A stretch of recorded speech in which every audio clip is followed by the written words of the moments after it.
오늘 1, 2부 설교를 맡으신 박이천 목사님을 이어서 부족한 제가 설교를 맡게 된 것이 너무나 영광스럽습니다. 제가 정말 분에 넘치는 자리에 선 것 같습니다. 저희 설교학 은사십니다. 제 설교의 기본을 닦아주신 분이었습니다. 존경하는 선생님과 함께 우리 사랑의 교회의 강단에 서서 말씀 증거의 바톤을 이어가는 이것이 제게는 너무나 특별한 느낌입니다. 그런데 우리 박이천 목사님도 오늘 욥기를 뽑으셨습니다. 저도 오늘 욥기를 열게 되었습니다. 저희 선생님과 제가 이신전심으로 통하게 된 것 같습니다. 내가 박이천 목사님의 제자가 맞구나, 그런 느낌을 갖게 되었습니다. 오늘 하나님께서 우리 모두에게 큰 은혜를 주실 것을 믿습니다. 오늘 우리 본문에 보면 그가 모든 사람의 손에 표를 주셨다 하는 말씀이 나오고 있습니다. 이게 도대체 무슨 뜻입니까? 저는 수년 전에 어느 방송사로부터 질문을 받았습니다. 이 본문에 대해서 종교 담당 PD가 제게 전화를 해서 성경에 손금이 있습니까? 이런 질문을 했습니다. 그래서 저는 너무나 황당해가지고 성경 어디에 손금이 있다는 말이요? 라고 물었더니 욥기 37장 7절에 손금이 있다는 거예요. 그래서 제가 성경을 열고 보니까 하나님께서 모든 사람의 손에 표를 주셨다. 손에 표를 주셨다. 이게 손금이라는 거죠. 그래서 그가 하시는 모든 일을 다 알게 하셨다. 손금을 주셔서 우리의 운명을 알게 하셨다. 너무나 손금에 대한 성경적 근거가 확실한 본문 같은 느낌이 들었습니다. 그런데 그럴 수가 없어서 제가 원어로 이 말씀을 살펴보았더니 이 말씀은 손금을 주다, 손의 표를 주다도 가능하지만 기본적으로 손을 봉인하다, 이 하탐이라는 단어는 두 가지 뜻을 가지고 있는데 첫 번째 뜻은 도장을 찍다. 그래서 아하수에로 왕이 유대인들을 살리기 위해서 친히 조서를 써서 거기에 인장을 찍는, 도장을 찍다, 표를 주다도 가능하고 또 봉인하다, 그러니까 창고를 봉인하다, 예언의 말씀을 봉인하다, 아합이 쓴 편지를 봉인하여 장로들에게 전하다, 두 가지 뜻이 다 가능한 것입니다. 그래서 이 본문을 다시 보면 무엇을 봉인하느냐 하면 손을 봉인한다는 말씀이 나오고 있습니다. 그 손을 봉인한다는 것은 무엇일까? 그것은 바로 수거로서 손을 멈추게 하다, 손을 사용하지 못하게 하다 하는 이런 뜻이 되겠습니다. 그러니까 하나님께서 우리의 손을 묶어버리는, 사용하지 못하게 하는 그런 일을 하신다는 것입니다. 전체 문맥을 보면 이것이 맞는 말씀으로 보이게 됩니다. 온 세상이 겨울 폭풍우를 당하고 있습니다. 온 땅이 얼어붙었습니다. 2절에는 하나님의 음성이 나오는데 천둥과 우레 소리가 들리고 있습니다. 4절에는 번개도 번쩍이고 있습니다. 6절에는 눈보라가 막 휘몰아치고 있습니다. 큰 비와 작은 비도 내리고 있습니다. 8절에는 짐승들이 그 모든 활동을 중지하고 굴에 숨고 있습니다. 9절에는 매서운 폭풍과 함께 추위가 덮치고 있습니다. 엘리후는 지금 겨울 풍경을 그리고 있습니다. 겨울철은 하나님께서 모든 사람의 손을 봉인하는 때인 것입니다. 방에 콕 박혀 있어야 되는 이런 시가 되었습니다. 마치 이 엘리후의 시를 보면 우리는 비발디의 사계 가운데 겨울을 듣는 것 같습니다. 온 세상이 얼어붙었고 차갑고 고요합니다. 산과 들은 흰 눈으로 가득 덮였고 나뭇가지들은 바람에 흔들리고 있습니다. 맞바람이 치는데 사람이 걸어가다가 앞으로 걸어갈 수 없어서 밀리는 장면이 나오고 있습니다.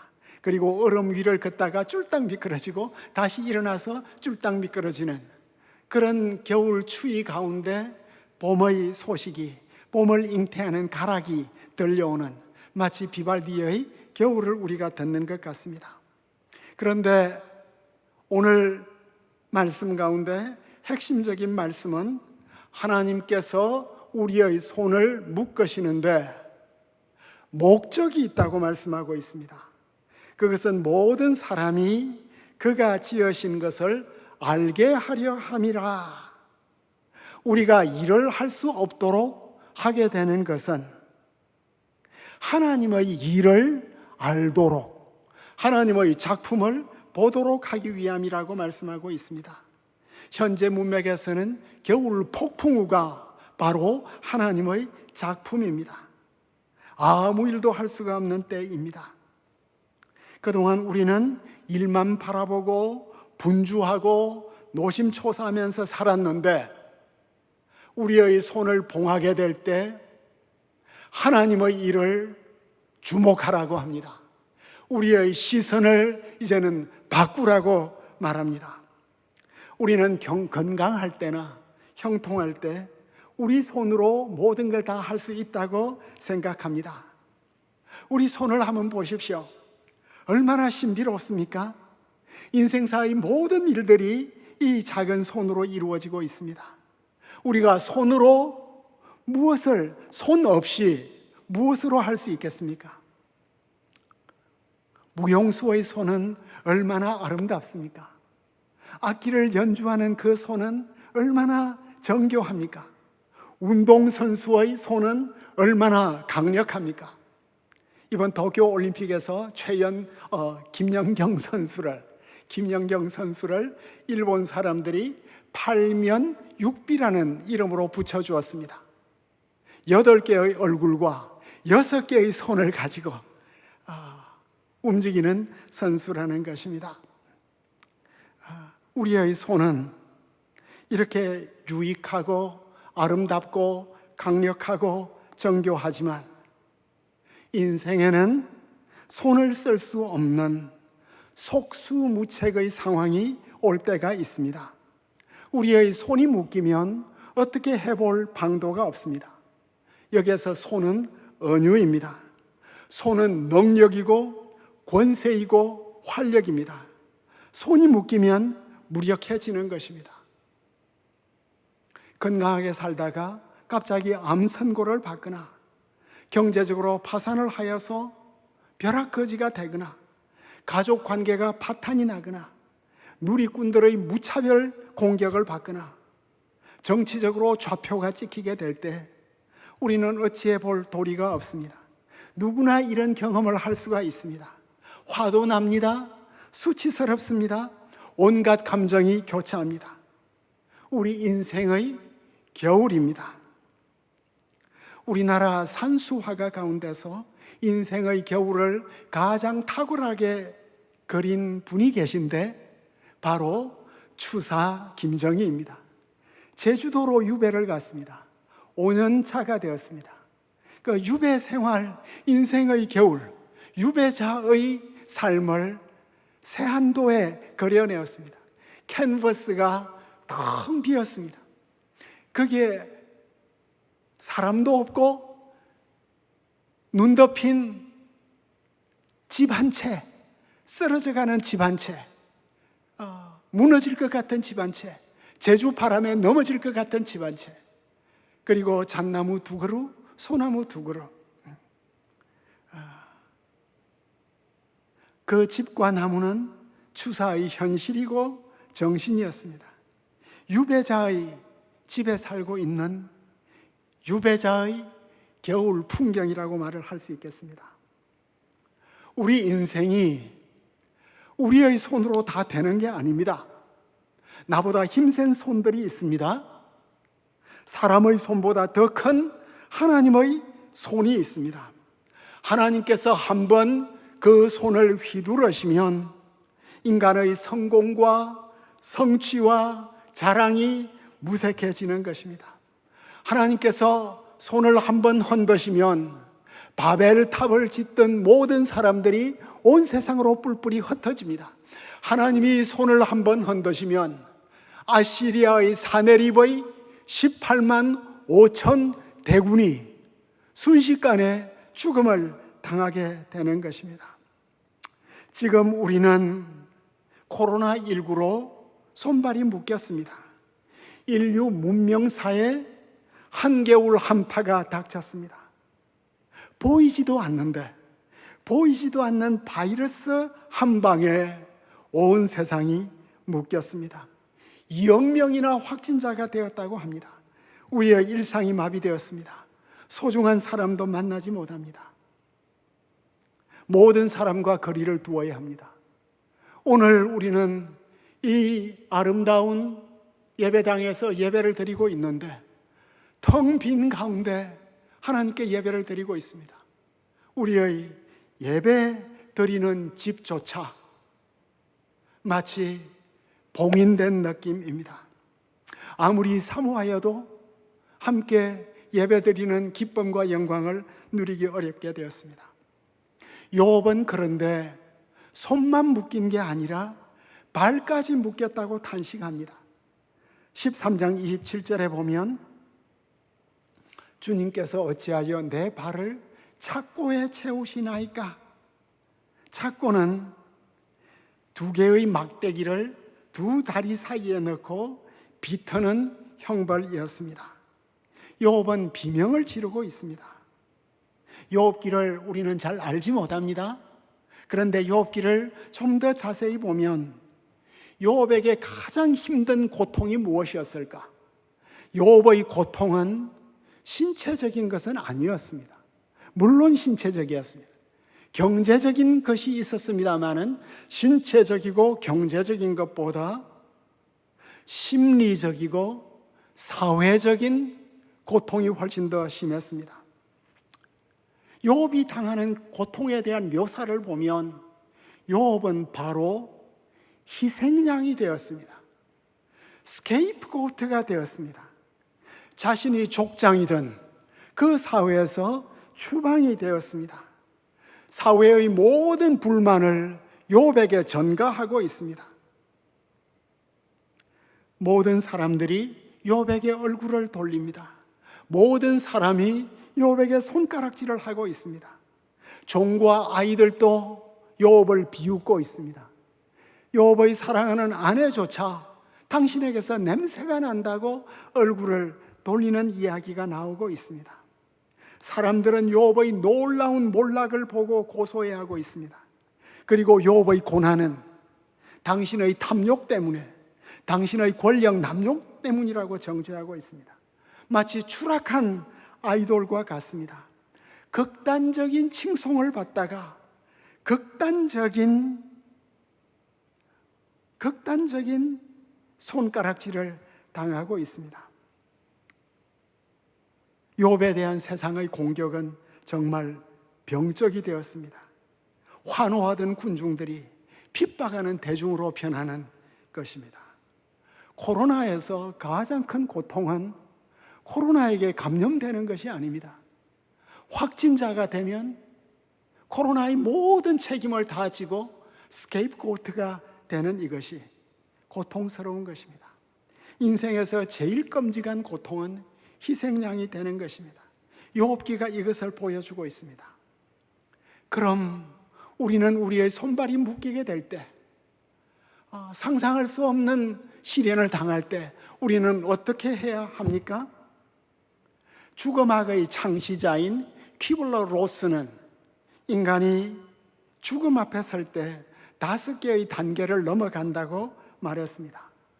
이 죽음은 내게 올 수 없어 거부하고, 어떻게 이런 죽음이 내게 오지 하고 분노하고, 어쩔 수 없이 타협하고 우울감에 빠지고 결국 수용하는 이 5개의 발전 모델을 제시를 했습니다. 그런데 욥기는 다른 모델을 제시하고 있습니다. 욥은 거부합니다. 욥은 분노합니다. 욥은 깊은 우울감에 빠집니다. 그렇지만 욥은 타협과 수용 대신에 저항과 복원을 하고 있습니다. 그에 대한 모든 고발에 대해서 그는 저항하고 반박하고 있습니다. 그리고 논쟁이 될수록 욥은 계속해서 힘을 내고 복원되고 있는 모습을 보여주고 있습니다. 친구들하고 논쟁하고 하나님께 자신의 억울한 걸 다 말합니다. 하나님을 고발하기까지 합니다, 법정에. 욥은 고통스러울 때마다 하나님의 보좌 앞으로 계속 나아가고 있습니다. 하나님이 자신의 기도를 들어줄 것을 믿기 때문에 욥은 계속해서 나아갑니다. 죽음 앞에서 욥은 발전 모델이 아니라 탄도 모델을 만들고 있습니다. 하나님께 바로 나아가고 있습니다. 탄도 모델을. 마치 제프 베이조스가 왕복 우주선을 타고 100km 지점까지 올라가듯이, 직통으로 올라가듯이 욥은 계속해서 하나님께 올라가고 있습니다.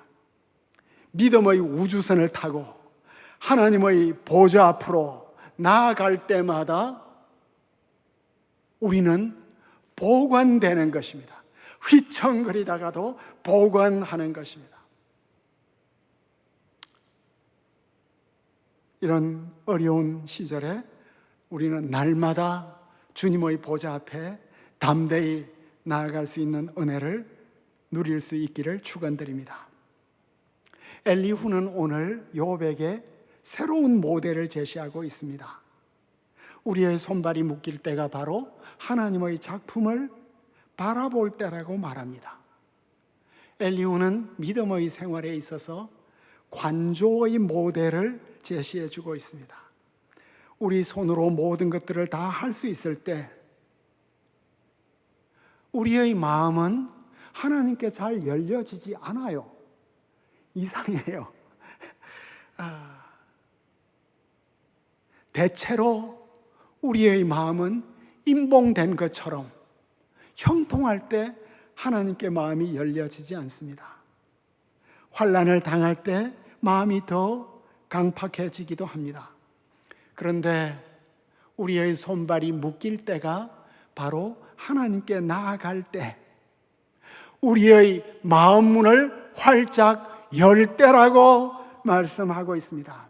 하나님이 하시는 일에는 하나님의 목적이 있는데 그 목적에 대해서 눈을 뜨고 그 목적을 바라보라고 말하고 있습니다. 한자에는 보다라는 단어가 참 많은데 볼시가 있고, 그죠? 그 다음에 볼견이 있고, 그 다음에 볼관이 있습니다. 그냥 한 번 보는 것이 아니라 유심히 바라보고, 관조하면서 바라보고, 관찰하면서 보고, 깊이 바라보는 것입니다. 우리의 손발이 묶일 때가 어떤 때냐? 우리의 마음 문을 열고 하나님이 하시는 일을 관조하라고 말씀하고 있습니다. 그때 우리는 비로소 우리 자신의 모습을 발견하고 하나님의 임재를 느낄 수가 있습니다. 깊은 묵상의 때에 무슨 일이 일어납니까? 여러분들에게는 어떤 체험이 있었습니까? 집중하는 기도의 시간에 어떤 일이 일어나죠? 기도할 수 없을 때 2배로 기도를 더 열심히 하면, 역설적인 시간을 가지면 어떤 일이 일어날까요? 관조의 기도를 드릴 때, 깊은 묵상의 기도를 드릴 때 우리의 트라우마가 아로마로 변하는 것입니다.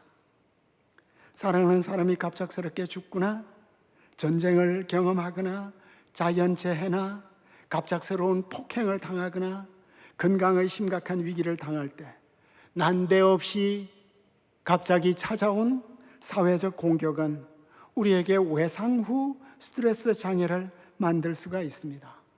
극심한 장애가 일어날 수 있습니다.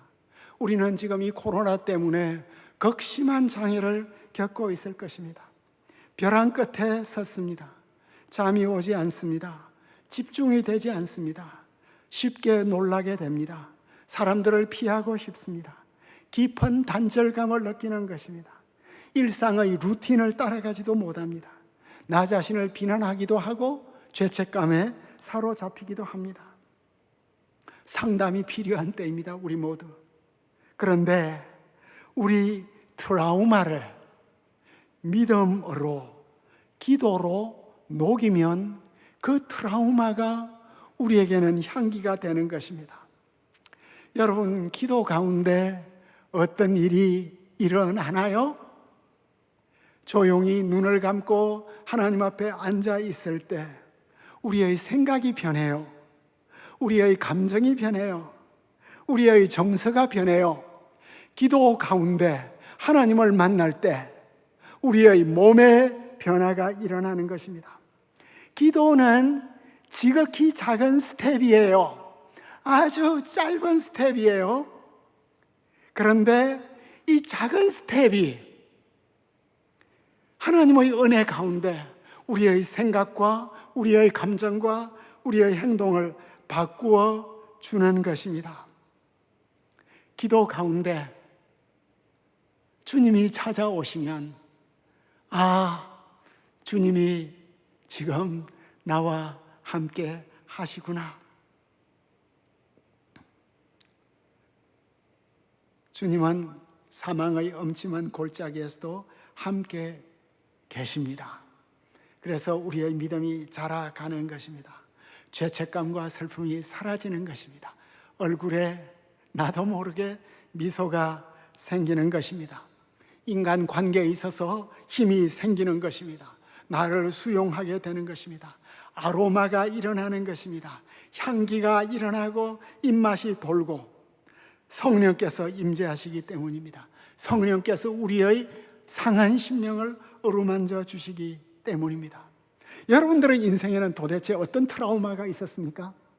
어떤 트라우마가 어떤 아로마로 변한 적이 있습니까? 제가 돌아보면 저에게는 굉장히 깊은 열등감이 있었던 것 같아요. 저는 초등학교 4학년을 재수했고 중학교 시험에서 1차 떨어져서 2차 갔고 고등학교 시험에서 1차 떨어져서 2차 갔고 그래서 차라리 영도 다리에 가서 뛰어내리고 싶은 그런 마음도 있었어요. 불쌍한 김정우. 그런데 예수님을 믿고 나서 이 열등감이 열정으로 변했습니다. 내 열등감이 열정의 원천이 되었습니다. 그래서 지금도 여전히 갈급해요. 내 열등감 속에 있었던 그 에너지가 지금도 제 열정을 불태워가는 것을 느끼게 됩니다. 희생양이 된 욥에게 주님은 어떤 대답을 주셨을까요? 오늘 박희천 목사님을 통하여 우리는 주님께서 욥에게 욥이 알지 못하는 온갖 놀라운 자연 질서, 우주의 기초, 온갖 동물들에 대해서 하나님께서 욥에게 보여주셨음을 들었습니다. 근데 제가 욥기 가운데 가장 좋아하는 말씀 가운데 한 말씀을 하나님께서 욥에게 주셨습니다. 38장 26절입니다. 대답을 하지 아니하시고 질문을 하시는데 그 질문은 누가 사람 없는 땅에 사람 없는 광야에 비를 내리는가? 중동에서 비는 얼마나 귀합니까? 너무나 소중한 자원입니다. 비가 생명입니다. 그런데 인간의 눈으로 보니까 하나님께서 비를 우리에게 아무 관계도 없는 광야에 가득 뿌려주시는 것입니다. 쓸모없는 하나님께서 자원을 낭비하시는, 하나님은 내가 사람만 돌보는 게 아니다. 광야의 짐승도 돌본다. 식물도 돌본다. 바다의 작은 고기도, 공중의 새도, 땅의 벌레도 나는 다 기억하고 돌보고 있다. 내가 그들에게 비를 줄 때 그들은 새로워진다. 땅은 비옥해진다. 마음은 부드러워진다. 정결해진다. 모든 게 다 생생해진다. 하나님은 광야도 돌보시는 분이십니다. 하물며 자신의 백성을 돌보시지 않겠습니까? 하물며 욥을 돌보시지 않겠습니까?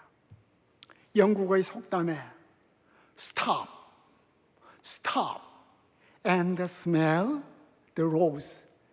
영국식으로 발음을 하자면 Stop, 서서 장미 향기를 맡아라. 인생에 수많은 가시와 은근키가 우리를 찌르지만 그 안에 향기가 있습니다. 주님의 향기를 맡을 때 우리는 비로소 우리의 딜레마가 레마가 되고 우리의 트라우마가 아로마가 되는 것입니다. 오늘 마지막으로 한 가지 질문. 욥의 손이 봉인되는 것이, 발이 착고에 채인 것이, 스케이프고트가 된 것이 예수님하고 무슨 상관이 있을까요? 욥의 고난과 예수님의 고난 사이에 어떤 관계가 있을까요? 욥은 실제적으로 손발이 묶여지지는 않았습니다. 그러나 예수님은 실제로 손발이 묶였습니다. 예수께서 잡히시던 밤은 모든 제자들에게 너무나 트라우메틱한 밤이었습니다. 예수님의 손발이 묶였습니다. 그리고 예수님은 십자가에서 손발이 다시 묶였습니다. 두 손과 두 발이 십자가에 봉인되었습니다. 옆구리까지 찔렸습니다. 로마 총독의 인봉으로 아무도 내릴 수가 없었습니다. 그런데 예수님의 묶임이, 예수님은 묶이심으로 하나님의 구원의 뜻을 온전히 이루셨습니다. 이것이 역설입니다. 왜 예수님은 풀리지 않고 묶였는데, 못에 박혔는데 우리를 위한 완전한 구원이 되셨을까? 바울은 내가 누구인가를 생각하다가 자신의 몸에 예수님의 흔적이 있다는 것을 발견했습니다. 이후로는 나를 아무도 괴롭히지 말라. 내가 내 몸에 예수의 흔적을 지니고 있느니라. 갈라디아서 6장 17절 말씀입니다. 공동 번역에서는 예수의 낙인이 내게 있다. 바울의 몸에 예수의 낙인이 있대요. 헬라어로 스티그마인데 이게 히브리어로 바로 하탐, 인입니다. 봉인입니다. 욥기 37장 7절의 말씀하고 현대 히브리 대학의 현대 히브리 성경에 보면 이게 하탐으로 번역이 되어 있습니다. 예수님의 몸에 못 박힌 흔적이 있는 것처럼 바울은 그의 몸에 예수님의 흔적이 있다고 합니다. 몸속에. 우리 성도들에게도 예수님의 흔적이 있습니다. 예수를 믿는 우리가 왜 예수님을 끝까지 따를 수밖에 없나? 에베소서 1장 13절에 너희의 구원의 복음을 듣고 그 안에서 또한 믿어 약속의 성령으로 인치심을 받았느니라. 성령의 인치심이 우리에게 있는 것입니다.